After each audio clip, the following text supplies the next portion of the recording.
जो कुछ भी होता है ना मेरे साथ वो मैं डिजर्व नहीं करती। मैं मिलने जरूर आई थी, मैंने दोस्ती में धोखा खाया। मैंने नहीं, आपने पुलिस को बोला था कि हम मियां बीवी हैं।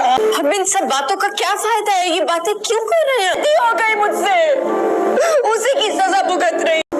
अच्छी तरह जानता हूं मैं। किश्वर सिकंदर से बातें करने की होती है कि तुमने कितनी चालाकी के साथ आदिल और निदा की शादी का प्लान रचाया और यहाँ पर तुमने जावियार और एने एक दूसरे से जुदा करने का फैसला कर लिया और हुला के पेपर भी तैयार करवा लिए।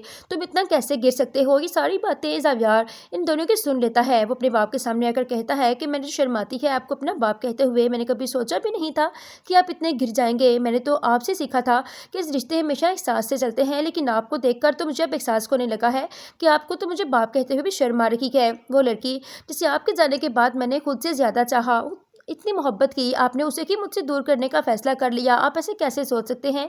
आप जानते हैं कि मैं अनी से कितनी मोहब्बत करता हूँ, उसके बगैर मैं घुट घुट कर मर रहा हूँ, लेकिन आपको मेरी फ़िक्र ही नहीं।